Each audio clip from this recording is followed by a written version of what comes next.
रविवार दिनांक 16 फेब्रुवारी 2025 रोजी कोतवाल बर्डी येथील कंपनीतील स्फोटात दोघांचा मृत्यू. काटोल तालुक्यात कोतवाल बर्डी येथे एका कारखान्यात स्फोट होऊन 2 कामगार घटनास्थळी दगावले. आपण बघत आहात BS4 न्यूज यूट्यूब चॅनलवर. प्रतिनिधी संजय खांडेकर, धामणा लिंगा यांची रिपोर्ट. कोतवाल बर्डी येथील एशियन फायर वर्क या कंपनीत एकूण 70 कामगार काम करतात. या कंपनीत 2 वाजताच्या सुमारास स्फोट झाला. त्या स्फोटामध्ये 2 कामगार दगावले तर स्थानिक 3 कामगार गंभीर जखमी आहेत. मृतक कामगारांचे नाव भुरा रजत मध्य प्रदेश, मुनीम मडावी मध्य प्रदेश, तर जखमी कामगार सौरभ मुसळे, घनश्याम लोखंडे राहणार डोरली भिंगारे, निफान शेख राहणार राऊळगाव तालुका काटोल जिल्हा नागपूर असे आहेत. दुपारी जेवणाच्या वेळेदरम्यान कंपनीतील एका युनिटमध्ये स्फोट झाला व त्या दरम्यान त्या युनिटमध्ये 5 कामगार उपस्थित होते. त्यात 2 कामगारांचा मृत्यू झाला तर 3 जखमी झाले. आज सोमवार दिनांक 17 फेब्रुवारी 2025 रोजी सायंकाळी 6:30 वाजता पालकमंत्री चंद्रशेखर बावनकुळे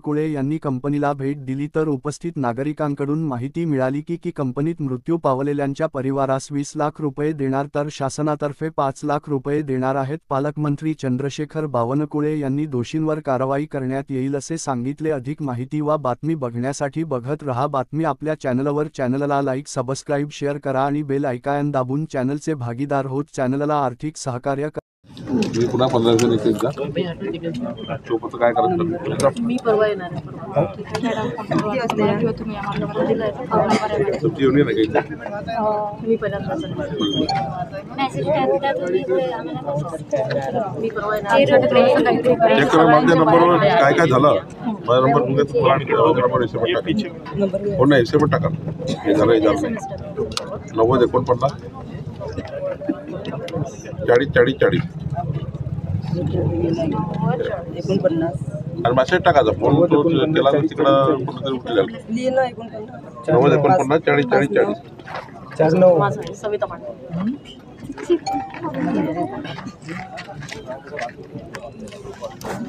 देऊ करून देऊ का?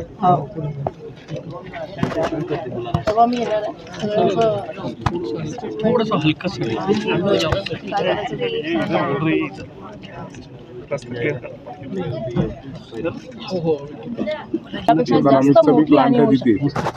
इथे कमी झाली आहे पण तिथे जास्त होईल. फोन नाही भेटणार. SMS टाका. हा ठीक आहे. तुम्हाला फोन नाही भेटेल.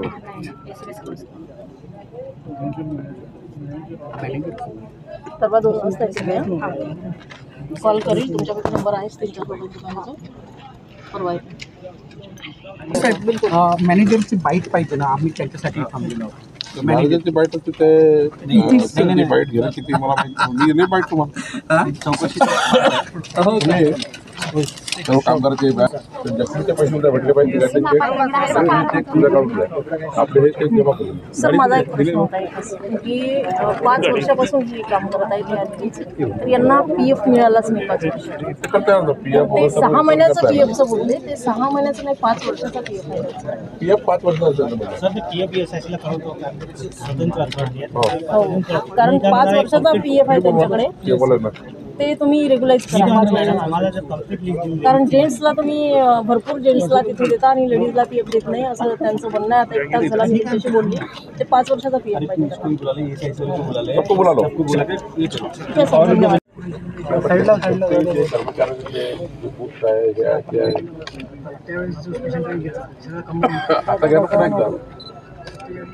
स्पेशल ड्राईव्हसाठी माझी CP सरांनी आणि आमचे प्रिन्सिपल सेक्रेटरी मॅडम जे होते त्यांनी ऑर्डर काढले. आता आपण सर असं म्हणजे ऑर्डर काढल्याशिवाय मी लेटर देतो ना साहेबांच्या आदेशाने. मी लेटर देतो. आपले लेबरचे प्रिन्सिपल सेक्रेटरी त्यावेळेस सिंगल मॅडम जे होते ना आधी कामगारचे, त्यांनी त्यावेळेस काय झालं होतं सर, आपला स्फोट झाला चामुंडीचा. त्याच्यानंतर त्यांनी एक मीटिंग घेतली कमिशनर ऑफ पोलीसच्या अंडर आणि सगळ्या पेसोवाल्यांना बोलावलं होतं, सगळ्या फॅक्टरीवाल्यांना आणि डिपार्टमेंटला बोलावलं होतं. 12-13 डिपार्टमेंटचे सगळे वेगवेगळे डिपार्टमेंट जाऊन कंपनीमध्ये इन्स्पेक्शन करतात. MPC ऑलरेडी सगळे जे डिपार्टमेंट्स आहेत ते सगळ्यांनी कंबाईन आम्ही ड्राईव्ह घेतली. फायर डिपार्टमेंट, इलेक्ट्रिकल इन्स्पेक्टर सगळ्यांनी ड्राईव्ह घेतलं. सगळ्यांनी आपापल्या तुमच्या काढल्या. सगळ्यांनी आपण या फॅक्टरी आमच्या ड्राईव्हमध्ये आम्ही 3 केसेस फाईल केलेले आहेत. ऑलरेडी कोर्टात दाखल आहेत. याच फॅक्टरी विरुद्ध आपण 3 केसेस मागच्या स्पेशल ड्राईव्हला जी 1 तारखेला व्हिजिट केली सर त्याच्यावर 3 फौजदारी गुन्हे दाखल केलेले आहेत. म्हणजे आमच्याकडे जे आहे ती कारवाई आपण लगेच करतो. त्यावेळेस निरीक्षण केलं की कुठे आढळल्यास 5-6 कुठे आढळल्या त्याच्या अनुषंगाने 3 खटले आपण भोगडादार आणि मिस्टर यांच्यावर ऑलरेडी दाखल केले नंदुरबार उच्च न्यायालयात नागपूरमध्ये. आणि असेच टोटल नागपूर रिजनमध्ये आपण स्पेशल ड्राईव्ह घेतलं त्याच्यामध्ये टोटल किती खटले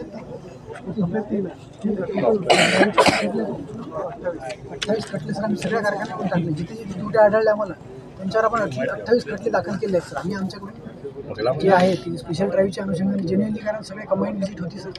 ज्या ज्या तुटे आढळले त्या सगळ्या पेपर्सवर आणलेल्या आहेत. त्याचं एक डॉक्युमेंट जे आहे ते शासनाला सादर केलेलं आहे सर आपण. त्याचा रिपोर्ट जो आहे तो रिपोर्ट शासनाला सादर झालेला आहे सर म्हणजे स्पेशल ड्राईव्हचा. आणि तो फार मोठ्या प्रमाणात स्पेशल ड्राईव्ह घेतला होता कारण तुटे आपल्याला त्यावेळेस आली. ठीक आहे, आता एक काम करा कारण हे जेवढे एक्सक्लुझिव्ह वाले आहेत त्यांना एकदा बैठक आपल्याकडे बोलवा आणि मला बाकी उद्या जेवढे बाकी एक्सक्लुझिव्ह वाले आहेत त्याच्यावर त्यांचं लेबर रजिस्ट्रेशन करा. कोण करा लेबर कमिशनर पण आहे ते सेफ्टी नॉन पाळतात आहे का नाही बाकी ठिकाणी लेबर शिल्क होतं चेक केलं का तुम्ही? येस सर, आपण आमच्याही मार्फत 200 जवळपास खटले आमची जी अजून दाखल केले आहेत वेगवेगळ्या त्या स्पेशल ड्राईव्हमध्ये यांचे दोन असं करणार तुम्ही पोलीस केस करा का पोलिसांकडे काय देत नाही तर JMFC कडे जातात म्हणजे आपल्या ज्युडिशियल मॅजिस्ट्रेट सर्व जेवढे कामगार आहेत सर्वांचं बॅन घेतलं पाहिजे. आणि जे आता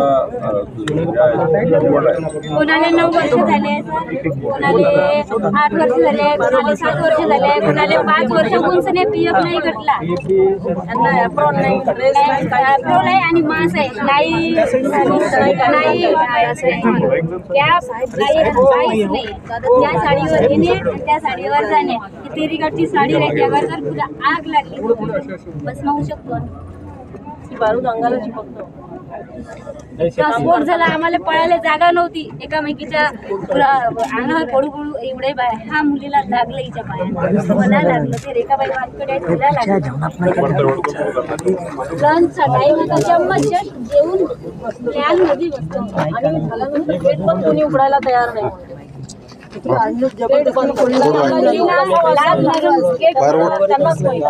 त्यांनी स्वतःची सेफ्टी कशी केली.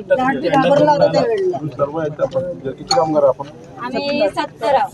70 आहे 70 कामगार फक्त आम्हाला न्याय द्या. जोपर्यंत तुमचे डिसिजन काही होत नाही तोपर्यंत आम्हाला एवढे 70 वर्कराला पेमेंट द्या.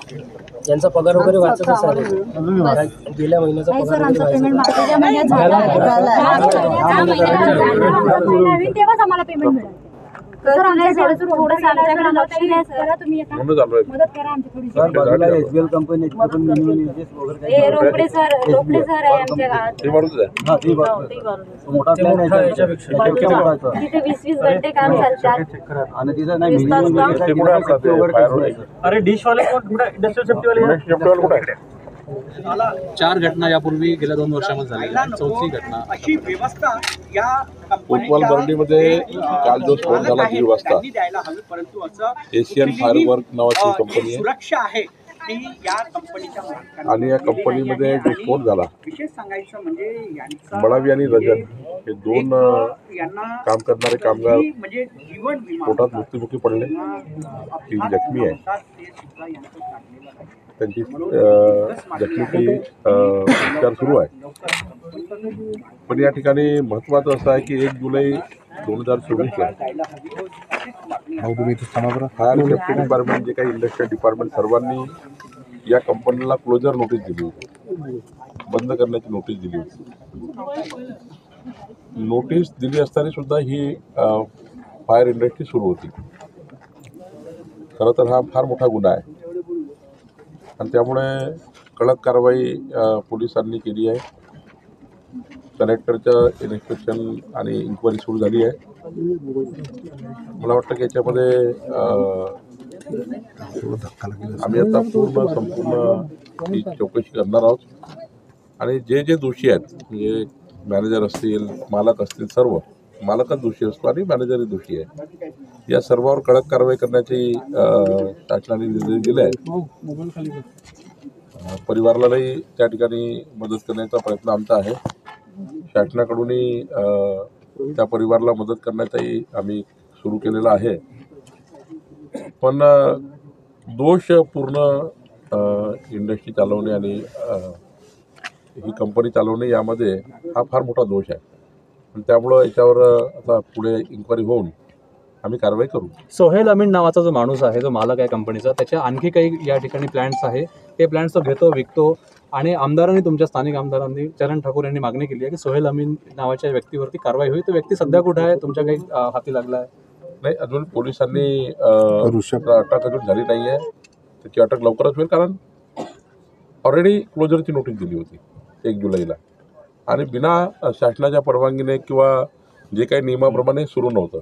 मला असं वाटतं की याच्यामध्ये पोलिसाची इन्क्वायरी उद्यापर्यंत पूर्ण होईल आणि त्यामध्ये मग दोषी जे जे असतील त्या सर्वांना पोलीस अटक करतील. पेसस ऑर्गनायझेशनचं हेड ऑफिस नागपूरमध्ये आहे. नागपूरमधूनच सगळे लायसन्सेस जे आहे ते इश्यू केले जातात देशभरामध्ये. त्यामुळे नागपूरसाठी अपॉर्च्युनिटी पण आहे ही, की अशा खूप साऱ्या इंडस्ट्रीज नागपूरमध्ये आलेल्या आहे, कारण की हेड ऑफिस नागपूरमध्ये आहे. त्यामुळे या इंडस्ट्रीज पण राहिल्या पाहिजे, सेफ्टी पण राहिली पाहिजे, उद्योग पण चालले पाहिजे आणि काम हजारो लोक या इंडस्ट्रीवर डिपेंड आहे. त्यामुळे सेफ्टी पण आणि पेसोचं नागपुरात ऑफिस, त्यामुळे काय डेव्हलप नाही, पूर्ण आमचं जे काही त्यांचं ऑफिस आहे, ज्या ज्या बाबी या ठिकाणी पाडून म्हणजे नियमाचे पालन करून अशा इंडस्ट्री चालवल्या पाहिजे. कारण फार सेन्सिटिव्ह त्या ठिकाणी काम आहे. या ठिकाणी बारूद तयार करणे किंवा बारूदचा कारखाना असणे फार सेन्सिटिव्ह काम आहे. त्यामुळं जे नियम आहे त्या नियमाचं पालन केलं नाही तर असे स्फोट होतात. आणि ऑलरेडी 7-8 नियमांचं उल्लंघन केलं आहे या कंपनीने. त्यामुळं मला असं वाटतं हा सिरियस गुन्हा आहे. यामध्ये आता 2 दिवस पुन्हा लागतील आणि मग जे काही कडक कारवाई जी आहे ती करण्याचा प्रयत्न आमचा सर्वांचा आहे. म्हणूनच मी या ठिकाणी व्हिजिट केली आहे की दोषींना कारवाई झाली पाहिजे आणि परिवाराला न्याय मिळाला पाहिजे. सर, संतोष आता इथलं एवढ्यासाठीच बोलू. या संदर्भात आम्ही इथे काम करत आहोत आणि कोणाचा पीएफ कटत आहे, कोणाचा नाही कटत आहे. इथं आम्हाला जितकं पाहिजे आम्हाला हक्क जे काही आहे हक्क पाहिजे आम्हाला. आम्ही हे कामं करणारे आहोत. कालपासून मॅनेजमेंट कंपनीचं कोणी आलं नाही. मी ना मुलाला 12,000 13,000 बिल लावलं. आणि हे काही नाही कटत सर. दोन्ही पाय गेले साहेब माझ्या मुलाचे. मी लावले साहेब. अजून एकही कोणी आलं नाही. त्यांचा मुलगा माझा मुलगा गावातून गावला आणला घरी आहे साहेब.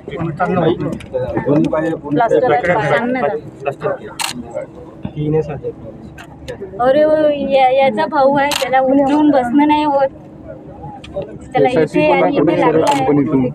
काहीच कंपनीची आमचा काहीच सुविधा काही नसल्यासारखी आहे आम्हाला. फक्त आम्हाला आमचा हक्क मागायचा आहे. आम्ही पेमेंट बी कम आहे. 8 घंट्याचा 8,500 रुपये महिना आहे. काहीच होत नाही. आता बावनकुळे साहेबांनी आश्वासन दिलं त्यांना की तुमचा PF 5 वर्षाचा आणि तुमचं पगार आणि इन्स्पेक्शन करायला सांगितलं आहे, ऑर्डर्स करायला सांगितले आहे, ते करेल आणि मी त्यांना अपडेट देईल. आता परवा येऊन यांची पूर्ण समस्या जाणून पूर्ण लिखित घेऊन आणि बावनकुळे साहेबांना अपडेट करणार. इतकी मोठी घटना झाली मॅडम. 2 जण याच्यात मरण पावले. त्यांचा पगार देखील बंद करण्यात आलेला होता. हो. किती म्हणजे काय म्हणायला ही अति संवेदनशील गोष्ट आहे आणि सगळ्यांच्या भावना दुखावतात. आणि तो नजारा त्यांनी जेव्हा पाहिला असेल स्फोट झाला तेव्हा, तर त्या सगळ्या भिवून गेल्या आहे आणि काम करण्याची त्यांची इच्छा पण आता कंपनीमध्ये होत नाही. असं म्हणजे भिवून गेला, एकदम भीती निर्माण झाली आहे. पण शेवटी पोट आहे ना, पोटासाठी तर करावंच लागेल.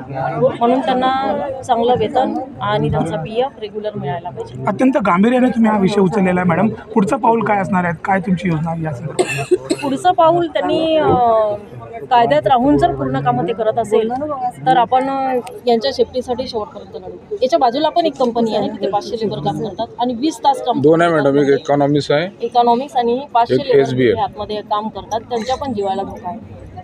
ते पण आपण प्रकरण उचलणार आहोत.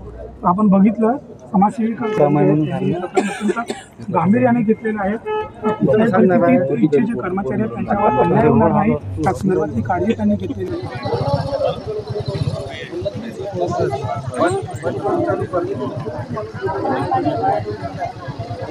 मृतकांना जखमीला 50,000पासून ते 5 लाखापर्यंत जेवढी काही मदत आहे ते सगळी यांनी कबूल केली आहे कंपनीने.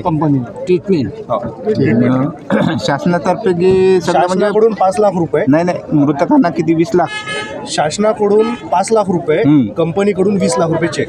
20 लाख म्हणजे टोटल 25 लाख. टोटल 25 लाख.